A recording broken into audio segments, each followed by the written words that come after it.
House podcast. We are in a different Hull House today, just shaking it up a little bit, and definitely like one of the coolest sceneries that we've been in to do this. It'll be hard podcast. to top this one for sure. Really, I don't think we're gonna be able to do it. And thanks to you might have to make this a permanent backdrop. Yeah, right. Yeah, The new set, guys studio. Cool, we'll be here next week. Yeah, right. Greg and Michelle Hoffmeister, they're the founders of Black Rock Brewing Company. Pleasure to have you guys on with us. Hey, it's an honor to be here, be on the show, on the pod. This is awesome. Is this the first podcast you guys have done for the brewery? Yeah, absolutely. Nice. Yes. So we got Debs on the first one. Yeah. We got that clout. You got you're with us on the ground floor. Absolutely. Absolutely. So, I mean, first off, the elephant in the room, the elephant outside the room, right behind us is the logo of the brewery. Super iconic, and I've always thought of it as kind of like this mystery where, you know, anybody who lives in this area of like Hull or Cohasset, you know, you're driving down Atlantic and you see the island and you're like, man, what is going on over there? Like whose is this? And then, you know, when I got to meet you guys and learn a little bit about the history of the island, it all like fell into place with what you guys were doing and what you're starting and this whole culture of the brewery. If you guys want to walk us through the story a little bit and, you know, describe what we're looking at right now and the history of it. Yeah. It's, I mean, what we're looking at is something that's been special to our family for about just over 80 years. You know, my great grandparents were friendly with a gentleman by the name of Horace Cook, and he was from Hull, I believe, and he owned the island. And my great grandparents were friendly with him, and through the course of like my great grandfather was business partners with Horace, and when Horace passed away, he basically granted the island rights to my great grandfather, and that was pretty much in like the late 1930s. And since then, it's been like a place where my family's vacationed in the summers. We've gone out there. My great grandparents went out there with their children for weekends and weeks at a time. My grandparents and my mother and her sister went out there as little kids, and then as we built our family, like we went out and spent weekends out on the rock. And it's just been a great family place. It's meant a lot to us for a long time. Yeah. But we weren't from Hull. We're from Needham. Our family's from Needham. But we always made the journey down, parked the car, took the little boat out to the island and camped out, spent the weekends or whatever vacation time we were doing that. So, and then obviously we were able to get this place 5-6 years ago, and that kind of changed the dynamic. Right. For people that are listening to the podcast and not seeing the visual, to sum it up, we are on the coast of Hull right now, looking out at the island. It is honestly unfortunate for you if you're just listening and not watching, because it is beautiful. You can hear it. Yeah, and you can hear it in the background. Absolutely. So what did a weekend on the rock look like as a kid growing up, or even now? Like what goes down? I heard there's some crazy bonfires out there. Some bonfires. Yeah, definitely bonfires. That's a great question. And one of the things that makes it so special, because like in today, you know, in this day and age, you know, there's so much that can distract you, and sort of, you know, capture your attention, whether it's your iPhone or, you know, technology, etc. But a weekend out at the Rock, there was literally like no electricity, no running water. So you were sort of like, you're camped out with your family. God forbid you had to read a book, you know, or play a lot of cards, a lot of cribbage. Like one of the games of choice is you put some some rocks, some pebbles in a can, put it out on like a rock, chuck rocks at the can. And the first person, like, that hits rock, like, big celebration, put it back up, and then you do it again. You just sort of make your own fun, you know. And there's a lot of like tidal pools out there, and a lot of like looking for crabs. Fishing, of course, like is great off the rocks. So there was a lot of that going on. Just hanging out, just time with the family, bonding. Things slowed down, you know, when you were out there, and it was a lot of work, you know. So every day, like, there'd probably be some element of work going on, as opposed in addition to like fun and swimming and playing around, and especially little kids, like you're watching them. But there usually is always a project, whether it's shingling a roof or fixing a shutter, Cementing. building the deck, cementing, keeping things together so that it can withstand the test of time. Yeah. So there was always an element of sort of like labor, which I think was good for. I looking back, I'm appreciative of that, sort of that being instilled in me, and I think going out to the Rock and having to help my family like get out there and maintain it, and I'm sure at the time I was grunting and groaning, and I see my kids like today, they're like, oh, do I have to help do this, but They also mock it because like when you get out there, there's like cans of beans that are like, maybe expired in 2013. Right, yeah, of course. Right? So that's still kind of Never goes old. Never. Yeah. Also, Band-Aids, I think, were maybe in the like 1970s or 80s still out there. So there's a lot of someday we'll get you out there and see the inside, but there's definitely some old pictures, the whole thing looks rustic, and it's sort of a step back in time, where you feel you're like, wow, this isn't much different than probably it was in the 1930s or 1920s, right. Even. There's been some upgrades and things like a propane stove and things like that, but you can look around and sort of envision what it was like when Horace Cook was walking through there in 1920, and it probably looked a lot the same, and that's pretty cool, like to sort of have like a living museum, if you will, of like the history that was going on there. And things like coffee, like here, I love coffee, and I go to Seabird or, wherever and get my coffee. But like out there, we percolate the coffee, and like, who percolates coffee? Exactly. And like, it's kind of gross, but out there, it like tastes really good somehow. Well, so fast forward a little bit, I guess, from then to, mid 2000s, and, Black Rock really becoming something that you guys are actively pursuing and working on. Where did the idea for starting a brewery come? How'd you get into it? Where'd you learn? Great questions. And I think to start off, some of the history we've been talking about, the history of the island, the history of my family being involved, like I think part of what we wanted to do was like, how can we sort of celebrate all of that and share it with like the town of Hull, because it has been a little bit of a mystery over the years, like who owns that? Who are those people?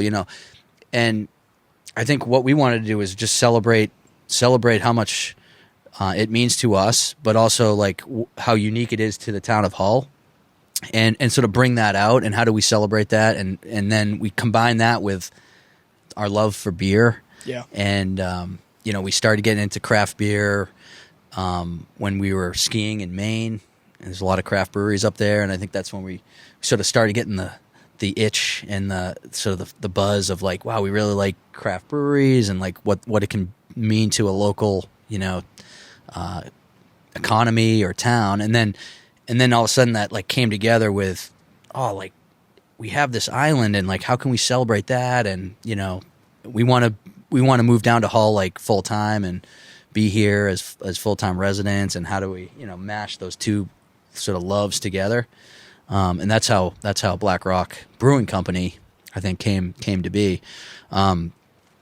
We learned a lot about brewing through YouTube, and watching videos and reading books, and started to trial and error. Just jumped in and started being home brewers, and we realized like it's not.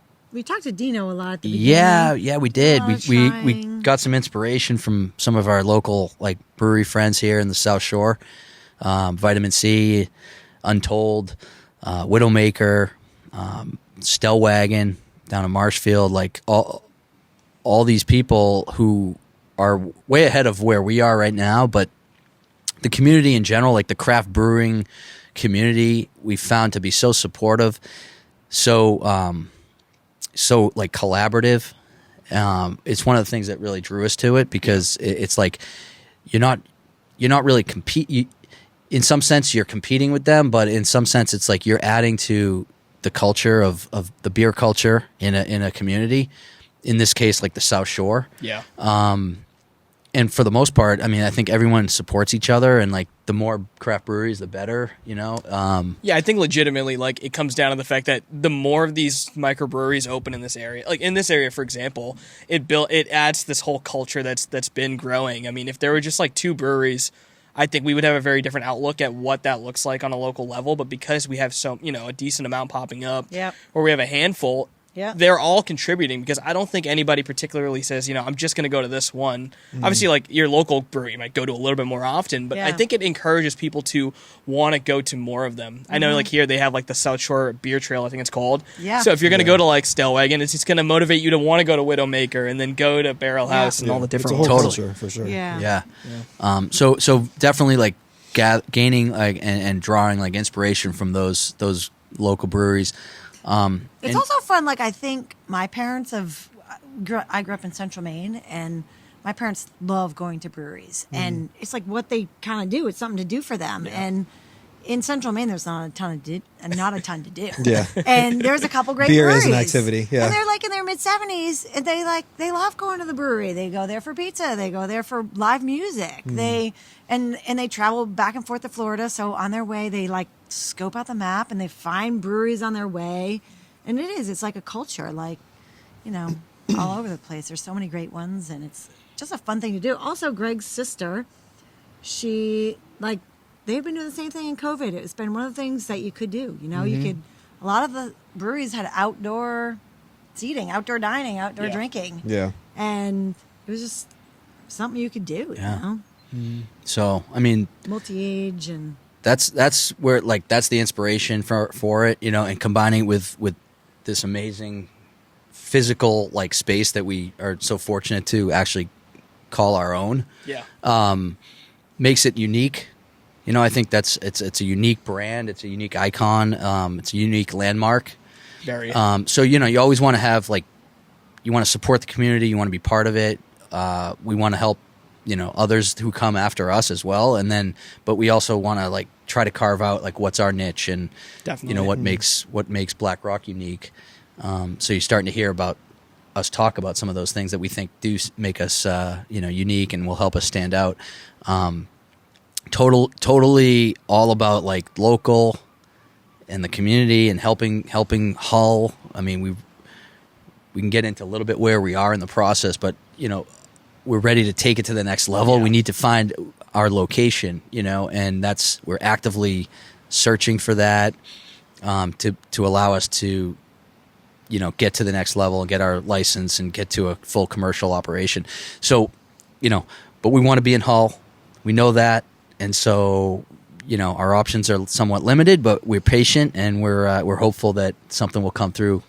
And we want to just be super local, be a place for Hull to call their own tap room and brewery. Right. We'll definitely dive into, like, what this process is going to look like for you guys. And obviously that's really huge. Before we go to that, I mean, definitely want to, like, hammer in the fact of how unique this really all is. I mean, I can say with certainty, you guys are the only people I know who just own an island off the coast here, like on the South Shore. Like, are you guys, like, to your knowledge, the only ones who own an island like this in the South Shore and Mass? Like, yeah, it's I don't think there's an island association as far as as far as I know. But you can play it up. You're like, oh yeah, we own an island, and people are like, oh geez, like. But the reality is, we own a rock, and.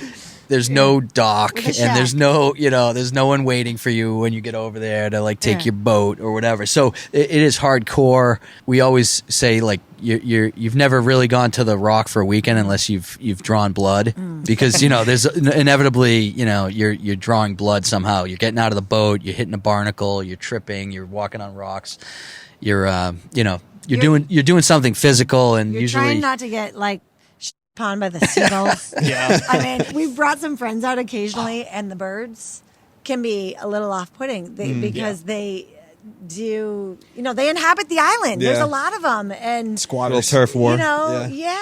Totally, and it's now seagulls versus cormorants. It's I don't know if you know what a cormorant is, but it's like those black, like, oily, Slinky, slick looking like, birds. we don't like them. And it's sort of a battle who's whose territory is Yeah. whose.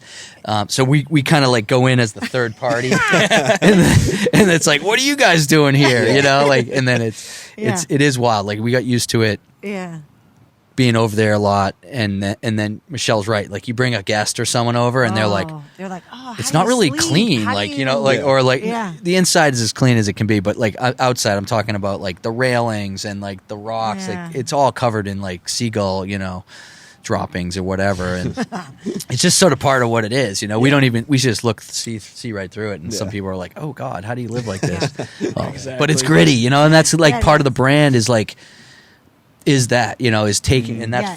from those hard days, like from like when Horace Cook was going out there with his buddies, and like, you know, it was a slog, and it was like an effort, and it was like physical, you know, and then that's carried through. Like it's still that way, and it's in its own right. Like today, when you want to make a trip over there, it's not luxurious, it's not high end, like you can't touch this. It's like, no, roll up your sleeves, grab a bag, you know, get wet, and it's going to be fun eventually. You know, like when we finish the work and we can sit down and like relax and have beer and, you know, and be together. It's definitely the most authentic thing you could probably do, because I feel like they're, you know, being a coastal beach town in Massachusetts, people think about the summer and like, you know, like, oh yeah, you know, the great weather and the preppy side of like Massachusetts, quote unquote, but the winters here, I mean, there's like a side that's forgotten that is so Yeah. gritty, and like Yeah. you live here in the winters, you know that it's not, you know, as Yeah. glamorous or preppy as Yeah. people But like it's to make it awesome. be. Like the storms that come through. We've seen like some of the coolest Oh, it's gorgeous. storms. Yeah, it's awesome. Like Yeah, if you see that, wildlife, you see that picture on our, birds. I think it's on our website. Yeah. It's like I know it's on the mobile website, and it's from a couple years ago when there was a huge storm in like March, and it's just the waves crashed behind the house, and like you saw like the whiteness of the waves like spraying up over the house, and it got we captured it in a photo, and it's just like, I mean, Yeah. it's a picture perfect day, like blue sky, but like these waves came in, and you just see the anger and like the power of the waves and stuff. It's incredible. Absolutely. So for people who are listening, let's fill them in on Yeah. this. What have we been up to the past, I think, 3 hours, I want to say? Yeah, I mean, it takes a while, but we are brewing our flagship beer, Doctor's Island IPA, and we probably should talk about what does that mean. Why is it Doctor's Island? Definitely. But, so we're brewing that today. You guys have been helping out. It's really a collaboration with Hull House. There you go. And, first collab. Right. yeah, it's our first collab. Yeah. We've made it. Hull House and Black Rock I guess collab. that means we made it too, right? Yeah. So Doctor's we've all made it. Yeah. We'll put a little asterisk. You too, We'll put a Carl. little asterisk on the label. Yeah. So we're brewing that. We're right in the middle of it, and Yeah. it's we've been going through the process with you guys and teaching you a little bit about the beer making game. And right now we're in the boil process, so it's boiling for 60 minutes, and we're just about halfway through. And now it's about time to throw some hops on that thing. Yeah, so Doctors is one of the beers Doctors. you guys have. What are some of the other ones that you've been experimenting with? Yeah. Well, we've. I think you'll start to see the theme, you know, with some of the names that we're using. They're all related to either something affiliated with the island, or something affiliated or specific to Hull. So, for instance, we have a Summit Ave Session IPA, and we're here on Summit Ave right now. We also have a Horace Cook Honey Brown Ale. Ooh. So that one's that's a tip of the hat to Horace Cook, who was the original gangster who owned the island. We hope to actually add some honey from my bees to that at some point. that could be a whole nother podcast. Michelle's a beekeeper. Oh, really? Oh, really? oh yeah, they're in the front yard, so No Oh, way. we'll have to Yeah. check them out. Yeah. Yeah, that's so cool. so, So that- hopefully that'll add some honey to Horace Cook honey. Brown. Absolutely. Nice. We just we did one beer a month or two ago called Sunset Point Saison, and there's a Sunset Point here in Hull, so that was a nod to that. And we used a Saison yeast there, and that one came out really nice, drinkable. We did a Red Shutters Amber Ale. Oh yeah. And for those looking, there are red shutters on the house out on the island, and so that was a nod towards the red shutters. But amber ale. Trying to think of what else. Stout. We had. Oh, yeah, Seal Rock. Stout. Seal Rock is just around the corner. It's actually a landmark that you see on the the charts. You know, if you look at some of the boating charts, there's a seal rock out there that's been identified. So we're trying to use like local markers, local locations, things that are just core to Hull and the location. So you'll probably see more of that going forward as we brew up new recipes. We'll make sure the names are tied somehow to Hull. Awesome, definitely. Yeah. Well, let's get back into it. All right. Yeah, we're back after a little intermission. The process continues. This has been quite the process, honestly. Yeah, this is interesting. Oh, I'm glad you guys have gotten to see it. Usually we start in the morning. I told you. Yeah, you off to a late start today. Yeah, a little late start today. Usually we're hitting it like 7:30, and it's kind of like a full day, and we're cleaning up around 2:30 or 3. But today we got started, I think around like 1:30, maybe Elite. almost 2. I think we got here, I guess, 1:45. Yeah. So, yeah, like 2. But yeah. So you guys will be cleaning pots at like, I don't know, 9 o'clock. All right, let's do it. We're all for it. We actually should We're in probably for the long have haul. that. It's good to have helpers. Yeah, Good to have we are helpers. here We for need it. food. Yeah, so we're on the final step of Doctor's Island. Yeah, why don't you just run us through step by step everything we did. We can keep it brief, Yeah, obviously. yeah. But yeah, just a quick run through of what we did and Yeah. how we made it. Yeah, no. We try to keep it simple. And it is, and beer making is really sort of simple because there's not too many things that go into it from an ingredient standpoint. It's really I think 5 things we talked about. 5, yes, 5 not things. 4. It's not 5. 4. It's 5, and there's that 5th one is really important, and we're actually experiencing it right now. Yep. But it's water, it's grain or barley, Yeah. it's hops, it's yeast, and it's time. There it is. That's the it. secret Those are the ingredient. 5 people. If you have those, you can make beer. I guarantee it. And so anyways, what we did is what we did today is we started with some water treatment. We try to get the pH in the water consistent with whatever beer style that we're making. So we hit the water a little bit with a little calcium chloride, little gypsum. Then we took the barley, took the grain, and we steeped it, or in other words, we mashed it. That's the technical beer term. We mashed it, and that usually takes about 60 minutes. And then once you have mashed the grains, and you really basically have sugar water, which is called wort. And once you have the wort, you can then boil it, and you add hops, and essentially you're getting closer to beer. Yes. So we're cooling the wort down so we can pitch the yeast. You don't want to pitch it too hot because the yeast doesn't like that if it's too hot. They like an environment, in a range, temperature range. So pitch the yeast, wait, take some gravity readings, try to figure out where we're at on the That's original something that we gravity. learned about too. Is how do you gauge that and measure that? We had no clue how you really figured it out. And that's it, just time. I mean, when I say that, I say time because it's a process that takes, we're experiencing it. It's going to be 5-6 hours, of time to get through it, and then it's several days for the yeast to do their magic. Mm. So that takes time, and you got to be patient with that. So when we get to the next level, it's going to be real interesting, and we have an appreciation for all the commercial brewers out there who are pumping out beers on a weekly basis, several different styles, several different brand names. Like part of it's like, how do you manage time and timing, and how do you get it all ready for that day for someone to pick up, or the tap room for it to be coming out of the taps. And we talked about flights, and you want to have a variety. You want to serve absolutely. people a variety, and in order to do that, you got to time it up because it takes a lot of time to brew one beer, and you want to have them fresh. So right, you got to have them all fresh at the right time. Yeah, it's timing. so But yeah, so you guys are looking for somewhere to really open shop and take it to the next level. So yep. what's that kind of looking like for you guys? What are some of the challenges that you're facing, and what are some of the goals that you have in the near future for making Black Rock hit that next step? Yeah, well, I mean, you hit it. Hull, we absolutely want to be based in Hull. It's core to who we are. It's core to where Black Rock is, and like the landmark that Black Rock Island is to Hull is it's kind of what this is all about. So for us, like we want to be in Hull, and that limits our sort of the the amount of real estate that we have to choose from is pretty limited just because of that. But so it's made it a little challenging, but we have our eyes on some things, and we're hopeful that we'll be able to get our hands on a piece of real estate and get the right licensing and the equipment that we need to take it to the next level. So that's really where we're at, is like talking to people, talking to owners, talking to landlords, have our eyes on some properties. So Yeah. that's Like that's you the said, next time is the fifth ingredient, right?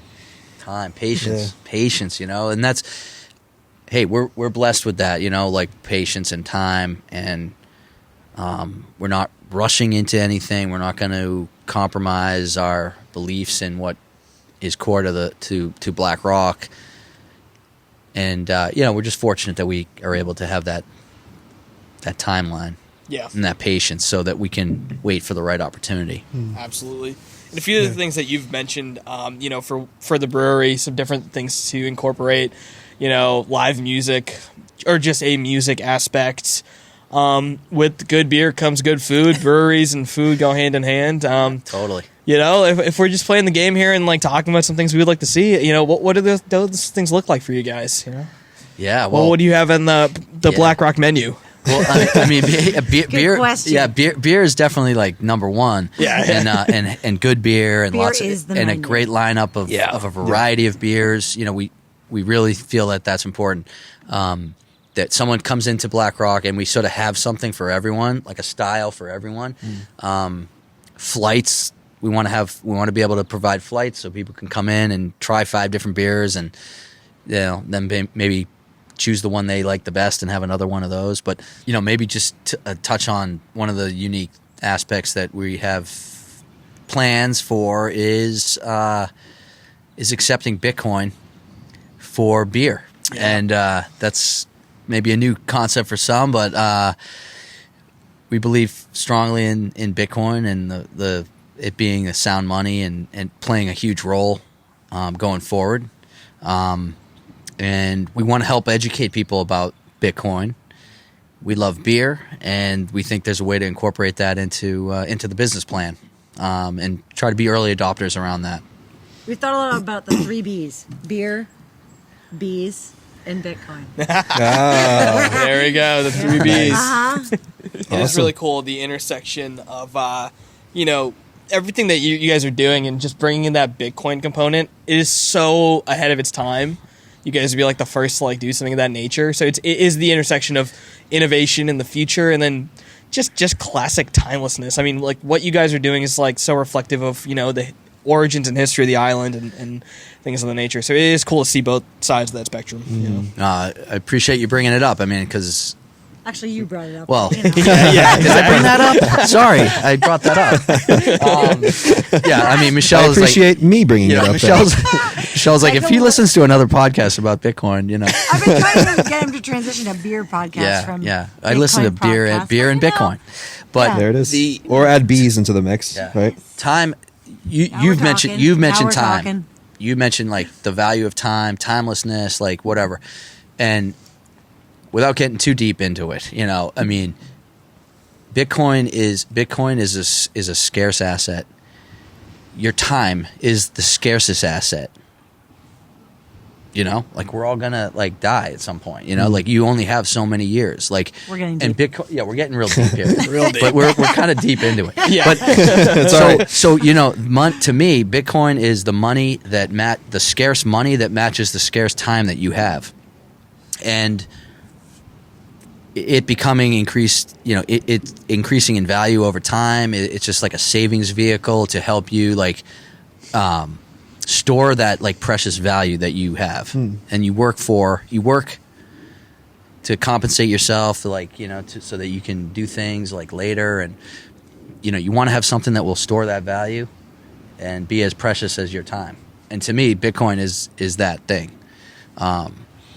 and I think we're all going to realize that at some point. That was real deep. Yeah. But that it was is awesome. cool that the vision that you have, and it adds to so much more than just the fundamentals of we're starting a business. There's so much Yeah. beyond that Yeah. under the surface. Yeah. Yeah. But it does come back to it comes back to beer. It comes back to like fun. Yeah. It comes back to like doing something that you That love. and with people that you love. Yeah, And like, like 4 people that you love. And if you can turn that into a business and like make money and help a community, Yeah. you know, like it's just that's what we want to do, and that's what we get excited about. Yeah. Yeah. I don't think we actually talked about that at all, but like, you know, we want to be like a space for the community, whether it's like, you know, people who need to get together, or, you know, our neighbor is big in like, you know, planting beach grass. Like, we want to be, all right, after you plant your beach grass, come on in and have a beer. We'll have like a little event, you know, Yeah. plant the beach grass. We'll brew a beach grass beer. Yeah. That was hard to say, but but yeah, like we want to be. That's a great name for a beer, beach grass. Actually, it's not bad. You gotta get the notebook out. I can Yeah. see that on the can. Yeah. You know, a lot of work. But Yeah. like, yeah, you know, there's tons of community events, like the Drowned Hog. We love the Drowned Hog. Like, I don't know, we want to come up with ideas to get people involved and really integrate into the community for, you know, events that can make a difference, whether it's Bitcoin or whatever, the environment or bees, anything. Yeah. Like anything that means something to Hull. We want to be involved. Supporting it, supporting it, it. adding whatever value we can to it. Adding some fun, like, you know, Yeah. come do that, come do your work, and then come celebrate. Like, be together, be with your friends. But yeah, no, that's awesome. Kind of the full circle of like, you know, everyone has their own little thing, their own, you know, part they play in the community around here. I mean, we were just at the beach today and we saw a woman out on the, you know, near the water picking up trash and stuff like that. Everyone has their own little thing, but at the Yeah. end of the day, you know, Hull is such a tight knit little area. Like you said, it's like one street. It'd be awesome just Yeah. in as many ways as we can find these things we can do to bring people together. I mean, honestly, probably the best way to do that is through, you know, having a beer with somebody, sitting down and, you know, enjoying yourself at the local brewery that we never had before, and now it's Yeah. finally here. Yeah, that's what we want. Like all Yeah. ages, you know, all ages. Yeah, families. all families, you know, and just helping helping the local community. Yeah. Supporting it, making it, you know, thrive, and making people be proud of it. Yeah. I think 'cause it's good timing, too. I think, like, Yeah, after people this are coming last out year, of- we need it brutal. more than ever, honestly. Yeah. Right. People just want to be together and hang out together Exactly. Yeah. and Yeah, drink a Yeah. beer. Just do what we're doing right now. do what we're doing. Yeah, exactly. And Yeah. like, and you know, there's so many aspects, but like artists, like musicians, the Hull Artists is a very like active community Yeah. Oh, yeah. group in the community, and they have their store, you know, and it's amazing like the art that is being created, you know, from people that live in Hull. Yeah. So whatever we can do to help promote that, or you know, host a gallery, you know, be a pop-up gallery or something, you know, or you know, definitely like music is going to be key to the tap room, and we want to have that always being a part of like what we are and who we are. Yeah. Welcoming in local artists, you know, so they can play and that kind of stuff. We want to be supportive of that for sure. Very excited to see everything unfold and Yeah. and you know, see it all in play when it does happen. Yeah. This has already been such an exciting journey to watch. You know, from the moment I moved down the street, and even though I'm like from the area, I was like, all right, I know there aren't any breweries like open right now in this area, but I'm just gonna like look. And you guys popped up on Google Maps, and that was the start to, you know, Yeah. learning about Black Rock. And Well, you're an early adopter. Yeah. So, Yeah. but yeah, no, it's fun. Thanks for buying our swag, by the way. Yeah. oh my gosh, yeah, we will let's see, like we'll do another plug at the end of the podcast, but Oh, yeah. we'll do one right now. Yeah. Where can people go online, because the merchandise is so cool. I mean, we're wearing quite a bit of it right now. Yeah. You are.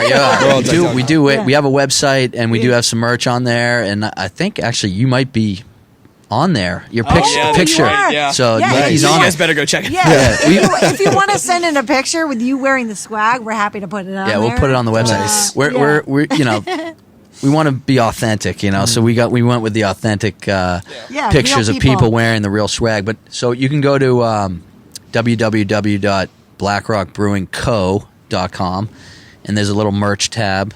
And if you go on there, you'll see we have right now it's pretty limited, but we have T-shirts, sweatshirts, hats, and that's kind of where we're at right now, rolling it. But you know, more to come once we get the physical venue. We'll get more creative with the merch, but we sort of figured, hey, we'll kick it off. Let's get some early adopters like you guys, Yeah. and thank you for having us on, and allowing thank us you to guys tell for the coming story. on. Yeah, and you guys are doing a great thing for the community and for We're psyched for to be Hull. part of And it. yeah, it's so fun to be a part of that. And thank you for, creating a platform, for people to tell their story and help support people in all walks. So Thank you. Thanks for having Appreciate us. it. Yeah. Definitely Awesome. go be an early adopter. Yep. Before still they time. open, you There's still want to time. be on this early. So definitely go online, check out the merch. It's real awesome, as you can see. And if you are just listening and you can't see us right now, just know the merch is really cool. Yeah. Hop online and check out the video because Yeah. you're going to want to see it. So for people that want to follow along with the journey, where can they find you guys on social media, website? Where can they get some of this awesome merch? We're on Instagram at BlackRock Brewing Co. And we have a website I mentioned earlier, www.blackrockbrewingco.com, and we have a merch store there, so you can hit the merch tab, and get yourself a cool hat, maybe a sweatshirt, and join the Island community. Thanks again for listening to Hull House Podcast. You can find us on Instagram at Hull House, HULLHAUS. New episodes dropping every week, so stay tuned wherever you're listening.